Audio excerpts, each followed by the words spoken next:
Hi guys, welcome back to my channel.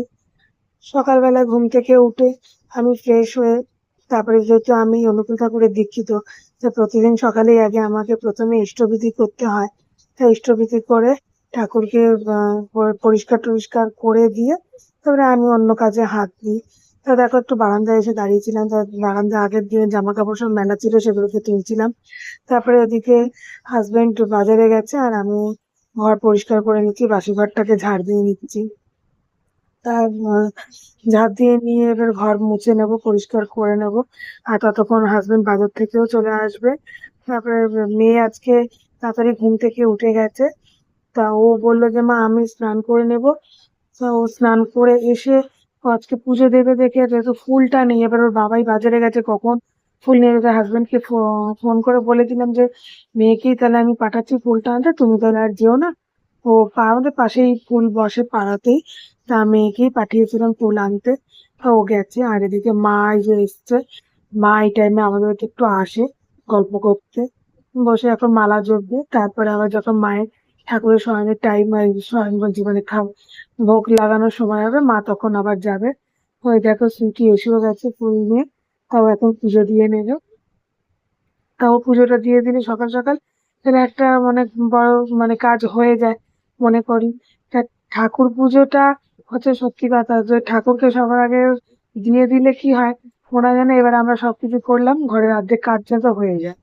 আর পুজো পড়ে থাকলে না একটা আমার মাথায় খুব হেডেক থাকে। সে ও দিক আর আমি যাই দিই না কেন, মানে হয়ে গেলে কোনো ঝামেলা থাকে না, সকাল সকাল পুজোটা হয়ে গেলে ভালো লাগে। তারপরে ওইদিকে যেহেতু ও পুজো দেবে, আমি ওই ঘরটাকে ওকে পরিষ্কার করে দিয়েছিলাম আগে। আর এইদিকে এই ঘরের বিছানাটাই যে আমি পরে পরিষ্কার করে ঝাড় দিয়ে নিচ্ছি। তা এই ঘরটাকেও মুছে নেবো। তা হাজবেন্ড ততক্ষণ বাজার দিয়ে চলে এসেছে। আর আজকে আমি নিরামিষ রান্না করবো দেখে এখানে আমি একটু লাউ শাক আনতে বলেছিলাম আর একটা লেবু আনতে বলেছি। তা ও লেবু নিয়ে এসছে, সে গন্ধরাজ লেবুই নিয়ে এসছে পাকা, একটু হলদে টাইপের। আমি যে এরকম নিয়ে এসছে মানে বাজারে পাচ্ছি না। হতে পারে এখন চারিদিকে যা বর্ষার মধ্যে বন্যা হয়ে যাচ্ছে, সবজি ভালো বাজারে এমনিতেই পাওয়া যাচ্ছে না, সেটাই ও বলছে। আর এই যে কাজে বেরিয়ে যাচ্ছে, ওকে কত করে বলছি যে কিছু খেয়ে যাও, কিছুতেই খাচ্ছে না। বলছে না আমি কাজে বেরিয়ে যাবো। তার ছাতা নিতে বলছি, ছাতাও নিচ্ছে না। তার ছাতা এতগুলো রয়েছে ঘরে। তা আমি যেগুলো ছাতা থাকে সেগুলো সব তুলে রেখে দিই, তার ছাতাই বার করছিলাম আলমারির ভেতর থেকে। তারপর জোর করে দেখো খাওয়াচ্ছি, এই ফ্রিজেই ছিল, একটু বার করে দিলাম। আমি এদিকে রুটি করব, আটা মাখছি। আমি বললাম যে একটু রুটি খেয়ে যাও। না আমার এত সময় নেই, আমি তো তুমি বেরিয়ে যাবো।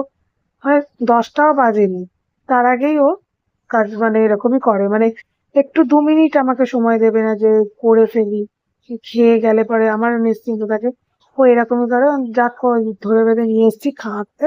তো যাই হোক একটু ফ্রিজে ছিল কেক, ওটাকেই খাচ্ছিল। তারপরে ও এখন মানে এদিকে অঝরে বৃষ্টি নেমে গেছে, খুব জোরে বৃষ্টি হচ্ছে বাইরে। তাই এই যে দেখো বৃষ্টি হচ্ছে, তা ওয়েট করছে ঘরে। তারপরে কিছুক্ষণ বাদে কতক্ষণ আর দাঁড়িয়ে থাকবে, এত বৃষ্টি, ওর তো আর তস হচ্ছে না। এদিকে বলছে যে আমার কাজে লেট হয়ে যাচ্ছে। আর ও কি করেছে, এই বৃষ্টির মধ্যেই বেরিয়ে গেল। এদিকে বৃষ্টিতে মানে ভিজে এর আগে ঠান্ডা লাগিয়েছে, সর্দি কাশি জ্বর হলো, ডাক্তার দেখিয়ে এলো, আবার সেই ভিজে ভিজে, ছাতা নিয়েছে যদিও বা, তাহলে এত জোরে বৃষ্টি পড়লে তো ভিজে যাওয়ারই কথা, ভিজে যাবে। তারপরে যাকে ও বেরিয়ে গেল, তারপরে আমি এদিকে রুটি করতে এলাম। মেয়ে মেয়ে আর আমি খেয়ে নেবো, তাই যে রুটি করছি। আর আজকে আমাদের ব্রেকফাস্টে ছিল মটরের ঘুগনি আর রুটি। তা ব্রেকফাস্ট করে নিয়ে তারপরে বাজারে যা এনেছে, আর ফ্রিজে তো সব রকমের সবজি ছিল, তাই জন্য আজকে বাজার থেকে সেরকম কিছু আনতে বলিনি। একটু শুধু লাউ শাকই আনতে বলেছিলাম, একটু চচ্চড়ি করার ইচ্ছে ছিল। আর আজকে যেহেতু মানে নিরামিষ করবো, একটু বড়ি দিয়ে একটা তরকারি করব, ওই সমস্ত আনাজপত্রগুলো দিয়ে ওগুলোকে করবো ঠিক করেছি। তাই যে দেখো রুটি হয়ে যাচ্ছে। আর আমার মেয়ে রোজ রুটি যেহেতু আমরা খুব ফোলে, মানে ওই জন্য আমার মেয়ের ওটা দেখাতে খুব ভালো লাগে, ওই জন্য তোমাদেরকে রোজই দেখাবে যে আমার মা খুব সুন্দর রুটি করে। তো যাই হোক, আমার মতো সবাই পারে, আমি একা পারি না, এরকম সবার বাড়িতেই সব মায়েরাই পারে করতে। যাই হোক, তাই যে দেখো আমি আহ, সব আনাজ কেটে ধুয়ে রেডি করে নিয়েছি। আর কি রান্না করছি তোমরা দেখে নাও। এদিকে কাঁকরোল ভাজা, আর এই আনাজগুলো দিয়ে হচ্ছে বড়ির ঝোল করবো, আর ওটা দিয়ে চচ্চড়ি করবো। ওই যে লাউ শাক কেটে রেখেছি, ওটা দিয়ে চচ্চড়ি করবো। তারপরে রান্না সব বসিয়ে দিয়েছি। আগেই আমি ভাজাটা করে নিয়েছি, তারপরে এই যে বড়ির ঝোলটাকে বসিয়েছি। বড়ির ঝোলটা হয়ে গেলে তারপরে আমি লাউ ডাঁটার চচ্চড়িটা বসিয়ে দেবো। আজকে সিম্পল রান্না দিয়েই আমাদের আজকে দুপুরে লাঞ্চটা হয়ে যাবে। তারপরে সন্ধ্যেবেলা হয়ে গেছে, হাজবেন্ড বাড়ি থেকে ফিরে এসছে। এসেই তো আগে মেয়েকে বলছে যে চা করে দে, তাই মেয়ে যাবে চা করতে। আমরা একটু পপকর্ন চা দুটোই খেয়ে নিলাম।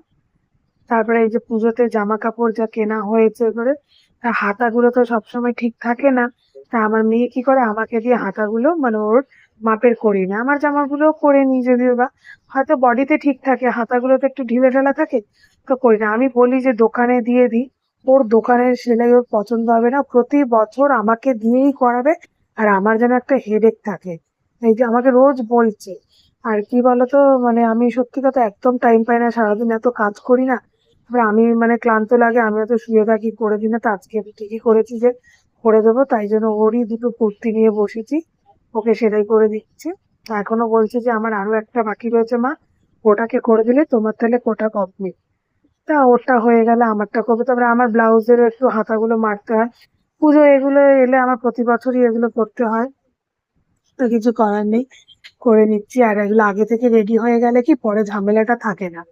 তারপরে ওর বাবাই আবার একটু বাইরে বেরিয়েছিল, এই যে মেয়ের জন্য আবার ফুচকা নিয়ে এসেছে। তা যেহেতু মেয়ে ফুচকা খেতে ভালোবাসে, ও বেরোলেই ফোন করে জিজ্ঞাসা করে কিরে ফুচকা খাবি নাকি। তা আবার এই যে ফুচকা নিয়ে এসেছে, তা ও বাড়িতে এসে ও ফুচকা খাচ্ছে, আমরাও খাচ্ছি। আর আমরা আসলে কি বলতো, কুঁড়ে হয়ে গেছি, বাইরে বেরোই না। আর বাইরে গেলে পরে তো তখন খাই, আর যেহেতু যেদিন বাইরে বেরোলে সেদিন ওর বাবাইকে দিয়ে সব আনিয়ে নিই, আর ঘরে বসে বসে ফুচকা খেয়ে নিচ্ছি। তারপর যাই হোক, ফুচকা খাওয়া হয়ে গেল। তারপরে আমাদের ডিনার টাইম শুরু হয়ে গেছে এদিকে। আগের দিনের ফ্রিজে অনেক খাবার দাবার ছিল। তা মেয়ের তো আগেই জন্মদিন ছিল, ওই তো মাছ ছিল এ ছিল, আর সেদিনে নিরামিষ রান্নাও ছিল, সবকিছু মিলিয়ে ওই খাবারগুলো আবার বেশি দিন পড়ে থাকলে পরে আর খেতে ভালো লাগে না। তাই সব বার করে নিলাম, ওগুলো ফ্রিজে ক্লিন করে নিলেই আমার ভালো লাগে। বেশি দিন থাকলে পরে আমার ওগুলো খেতে ইচ্ছে করে না। তা আমার হাজবেন্ডের আবার কোনো ব্যাপার না, আমার হাজবেন্ড এদিকে খুব ভালো। ও যাই থাকুক না কেন খেয়ে নেয়, ওর এদিকে কোনো প্রবলেম নেই। ওকে আমি যাই দিই না কেন ও খেয়ে নেয়। সত্যি ওর কোনো, আমাদের ঘরে শুধু আমার মেয়েরই হচ্ছে খাওয়া নিয়ে একটু প্রবলেম, আর আমাদের দুজনের কোনো ঝামেলা নেই। তো যাই হোক, আজকে ভিডিওটা এখানেই শেষ করছি। আমার ভিডিও যদি ভালো লেগে থাকে তাহলে তোমরা আমার চ্যানেলটাকে সাবস্ক্রাইব করে দেবে, আর লাইক কমেন্ট শেয়ার করে দিও। Thank you.